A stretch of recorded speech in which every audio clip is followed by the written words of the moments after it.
디모데전서 1장 12절부터 20절까지의 말씀을 제가 봉독하겠습니다. 나를 능하게 하신 그리스도 예수 우리 주께 내가 감사함은 나를 충성되게 여겨 내게 직분을 맡기심이니 내가 전에는 비방자요 박해자요 폭행자였으나 도리어 긍휼을 입은 것은 내가 믿지 아니할 때에 알지 못하고 행하였음이라. 우리 주의 은혜가 그리스도 예수 안에 있는 믿음과 사랑과 함께 넘치도록 풍성하였도다. 미쁘다 모든 사람이 받을 만한 이 말이여, 그리스도 예수께서 죄인을 구원하시려고 세상에 임하셨다 하였도다. 죄인 중에 내가 괴손이라. 그러나 내가 긍휼을 입은 까닭은 예수 그리스도께서 내게 먼저 일체 오래 참으심을 보이사 후에 주를 믿어 영생 얻는 자들에게 본이 되게 하려 하심이라. 영원하신 왕 곧 썩지 아니하고 보이지 아니하고 홀로 하나이신 하나님께 존귀와 영광이 영원 무궁하도록 있을지어다. 아멘. 아들 디모데야, 내가 내게 이 교훈으로서 명하노니 전에 너를 지도한 예언을 따라 그것으로 선한 싸움을 싸우며 믿음과 착한 양심을 가지라. 어떤 이들은 이 양심을 버렸고 그 믿음에 관하여는 파선하였느니라. 그 가운데 후메네오와 알렉산더가 있으니 내가 사탄에게 내준 것은 그들로 훈계를 받아 신성을 모독하지 못하게 하려 함이라. 아멘. 소크라테스가 말한 유명한 경구를 아실 거예요. 너 자신을 알라. 이 경구가 델포이 신전 입구에 적혀 있었다고 합니다. 왜 이 말이 유명한 경구가 되었냐? 우리가 우리 자신에 대해서 잘 아는 것 같지만 실제로는 잘 모른다 하는 것이죠. 여러분, 너 자신을 알라는 말은 어떤 의미일까요? 내가 아는 것이 많지 않고 한계가 있는 존재라고 하는 것을 인식하라는 의미를 갖고 있겠죠. 그러므로 자기 자신을 알면 알수록 어떻게 되겠습니까? 겸손해지게 되는 거죠. 벼가 익을수록 고개가 숙여지는 것처럼 겸손한 인생이 되는 것입니다. 또 너 자신을 알라는 이 경구의 철학적 의미는 도덕적인 자각을 하고 내면의 성찰을 하라는 의미를 갖고 있는 거죠. 대부분의 사람들은, 우리도 마찬가지죠. 겉으로 보이는 것, 사람들에게 보이는 것, 외모를 중요하게 여기는데 그보다 중요한 것은 무엇이냐? 내면에 있는 영혼을 잘 돌보는 삶이 중요하다는 거죠. 특별히 이 경구가 신전 앞에 새겨져 있다라고 하는 것은 우리 존재가 신 앞에서 살아가는 존재임을 인식하고 살아가라는 것입니다. 오늘 본문을 보면 바울은 하나님 앞에서 내가 어떤 존재인지를 성찰했다는 거예요. 그거는 역으로 나를 불러주시고 나를 인도하시는 예수 그리스도가 어떤 분이신지를 고백하는 그런 자리에 이르게 되는 거죠. 여러분, 12절 말씀해 보면 바울에게 그리스도 예수는 능력을 주시는 분이다, 그렇게 고백을 하고 있습니다. 능력으로 번역된 헬라어 단어는 두나미스라고 하는 단어를 써요. 두나미스라고 하는 단어는 다이나마이트의 어원이 된 거죠. 폭발력 있는 능력을 이야기하는 거죠. 여러분, 능력이라고 하는 단어를 들으면 여러분 어떤 생각을 하십니까? 내가 다른 사람보다 좀 뛰어나고 탁월한 그 어떤 부분을 나의 능력이라고 생각을 할 텐데, 바울이 말하고 있는 이 능력이라고 하는 건 뭐냐? 하나님께서 나에게 주신 사명을 감당할 수 있는 힘, 에너지를 의미하는 거죠. 특별히 영적인 권세를 의미하는 것입니다. 바울이 선교 여행을 세 차례를 하게 되는데 그거를 놓고 얘기한다면 복음을 전하죠. 그리고 교회를 세웁니다. 근데 그것이 수월하게 되는 것이 아니잖아요. 그 안에 인내가 필요하고 고난을 당하는데 그 모든 것들을 감당할 수 있는 힘, 그것이 능력이라고 얘기할 수 있겠습니다. 바울은 그 힘이 자기 내부에서 나오는 것이 아니라는 거잖아요. 누구를 통해서 주어지는 것입니까? 자기를 불러주신 예수를 통해서 자기에게 공급된다는 거예요. 이례적으로 공급되는 것이 아니라 부르신 그날로부터 그 사역을 마치는 날까지 계속해서 공급해 주심을 고백하는 거죠. 이어서 바울은 하나님께 감사를 드립니다. 그 이유는 뭐냐? 자신을 충성되게 여겨서 직분을 맡겨주셨기 때문이라는 거예요. 여기서 충성되다라고 하는 단어로 번역된 헬라어는요, 피스토스라고 하는 단어입니다. 우리가 생각하는 충성과는 좀 달라요. 이 단어의 본래적인 의미는 뭐냐? 믿을 만한 그런 의미를 갖고 있고 신실한 그런 의미를 갖고 있습니다. 그러니까 충성이라고 하는 것은 결국 따지고 보면 뭐예요? 믿음을 이야기하는 거죠. 여러분, 지금 바울이 능력을 주님께서 주시고 나를 충성되게 여겨 직분을 주셨다라고 하는 것은 그냥 일반적이고 상투적인 고백이 아니라는 거예요. 자신이 어떠한 존재인지를 인식함으로 하는 고백 아니겠습니까? 여러분, 13절에 보면 자기를 어떻게 인식하고 있어요? 자기는 비방자였다는 것입니다. 박해자였고 폭행자였다는 거예요. 여러분, 우리가 사도행전을 보면 과장된 표현이 아니잖아요. 누구를 향해서 비방자고 폭행자였습니까? 예수를 믿는 사람들을 향해서 그렇게 했잖아요. 눈에 살기를 갖고 눈에 띄는 족족 예수 믿는 사람들을 잡아가고 감옥에 가두고 심지어 죽이는 자리에 참여하고 그 예루살렘 안에서뿐만이 아니라 저 멀리 다메섹까지 갈 정도로 그런 열심히 있는 사람이었잖아요. 여러분, 바울 스스로 예수를 믿고 깨닫고 생각해 보니까 만약에 예수님께서 누군가를 선택할 때 어떻게 나 같은 인생을 선택했느냐, 그런 자각을 한 게 된 거 아니겠습니까? 그래서 주님의 은혜, 나 같은 존재를 선택하신 주님의 은혜를 잊지 못하고 늘 감사하고 그 주신 직분을 충성스럽게 감당했다라고 고백을 하는 것이죠. 그러니까 여러분, 구구한 말이 필요 없는 거잖아요. 14절 말씀에 보면 이런 고백을 합니다. 우리 주의 은혜가 그리스도 예수 안에 있는 믿음과 사랑과 함께 넘치도록 풍성하였도다. 그러니까 이 고백은 누구만 할 수 있는 거예요? 예수 그리스도 안에서 나라는 존재가 어떤 자인지를 인식하는 자만이 할 수 있다는 거예요. 그래서 이 고백은 그냥 침대에 누워가지고 편안한 상태에서 하는 고백이 아니잖아요. 이 고백을 통해서 바울이 빌립보 감옥에 갇혔을 때 매 맞고 갇히지 않았습니까? 근데 거기서 뭐 했습니까? 찬송하고 감사하고 기도함으로 말미암아 자신에게 능력을 주시는 그리스도 예수의 능력을 감옥이 지진이 나고 감옥문이 열려지는 것으로 체험하게 된 거죠. 그리고 계속해서 닥치는 위험, 심지어는 죽음의 문제들까지도 두려워하지 않고 맡겨주신 삶을 경주할 수 있도록 만들어준 것입니다. 그리고 나가서 바울은 그 은혜, 그 능력을 나만 받았다고 생각하지 않습니다. 모든 사람이 그 은혜와 그 사랑을 받았다라는 것을 알고 있는 거죠.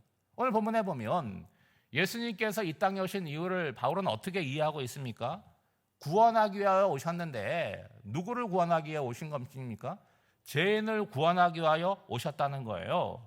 그러니까 이 고백은 뭡니까? 나의 죄인됨을 인정할 뿐만이 아니라 그 모든 죄인들 가운데 내가 어떤 죄인이라는 거예요?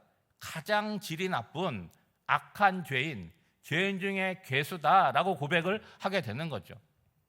사랑하는 여러분, 내가 어떤 존재인지를 인식하게 되면 그런 나에게 임하신 하나님의 은혜는 어떻게 느껴지겠습니까?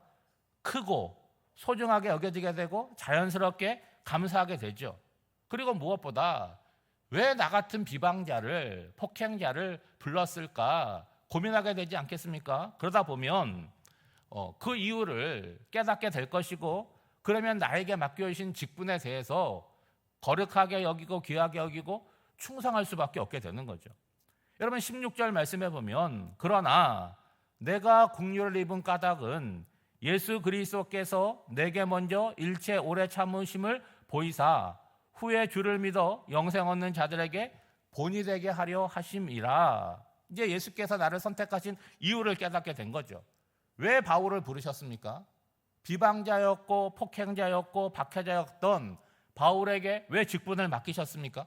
한마디로 말하면 본이 되게 하렸다는 거예요. 여러분, 본이 된다는 게 뭡니까? 하나의 모델, 하나의 샘플이 되게 하셨다는 거죠.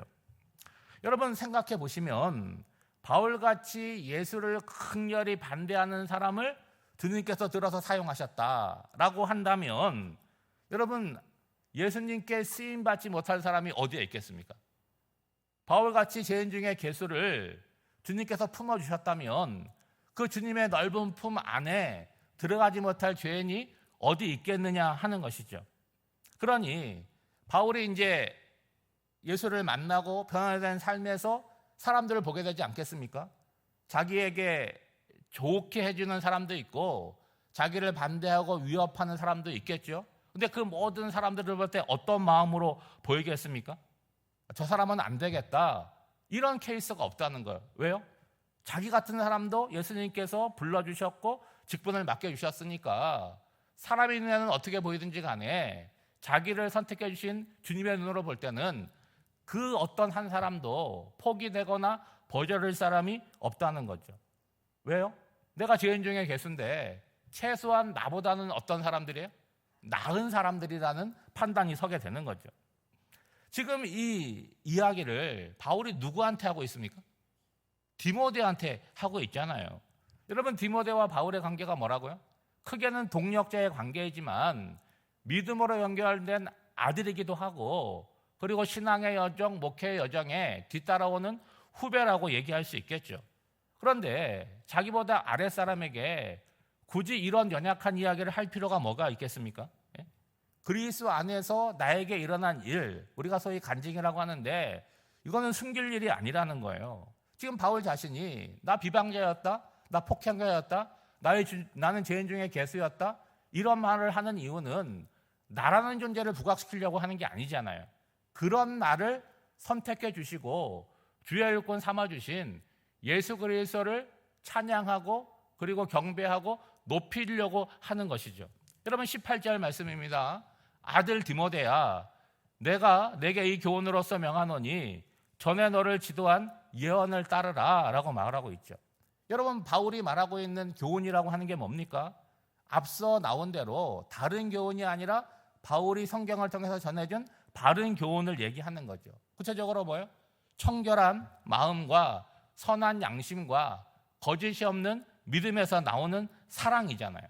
그 사랑을 가지고 교회를 감당하라고 지금 바울은 믿음으로 나온 아들 디모데에게 권면하는 거죠. 여러분, 바울이 본을 보여줬잖아요. 그렇죠? 그리고 가르쳐 줬습니다. 그러니까 거기에 따라서 사역을 감당하라고 지금 명하는 것인데, 그 사역은 어떤 사역이냐? 구체적으로 선한 싸움을 싸우는 것이죠. 왜 선한 싸움입니까? 주님이 명하신 싸움이고 주님이 함께 하시는 싸움이기 때문에 이 싸움은 선한 싸움이 되는 거죠.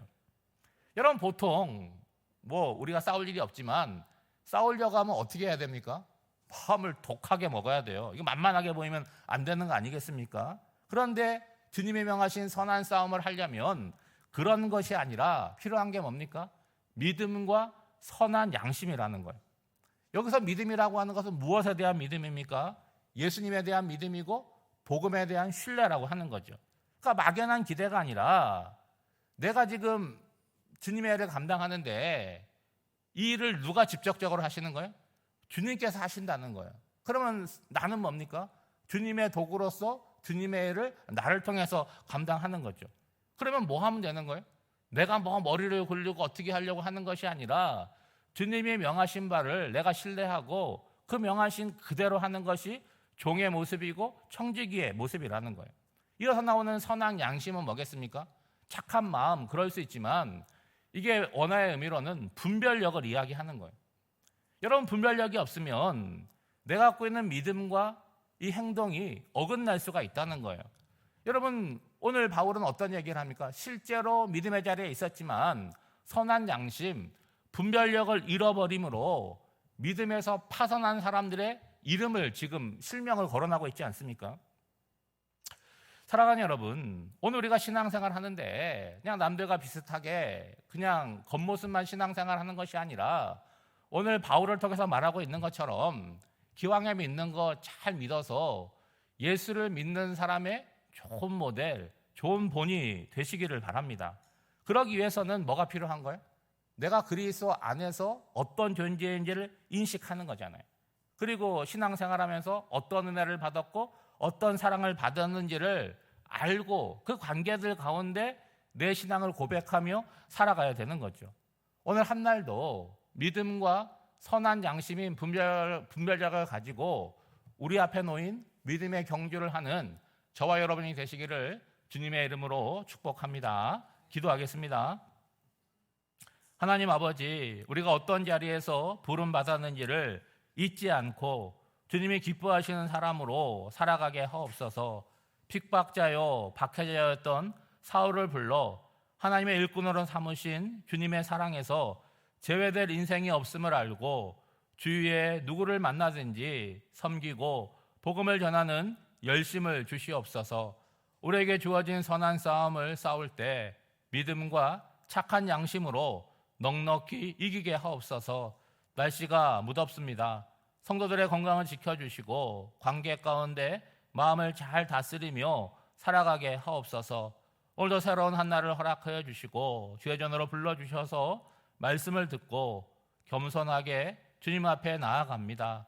우리의 기도가 하나님께 상달되게 하여 주시고 또 이 새벽에 주님께서 우리 심령 가운데 담아주는 음성을 듣고 돌아가게 하여 주시고 오늘 한 날의 삶도 우리 힘으로만 사는 삶이 아니라 우리에게 힘이 되어주시고 능력이 되어주시는 주님과 동행하는 복된 한 날이 되게 하여 주시옵소서.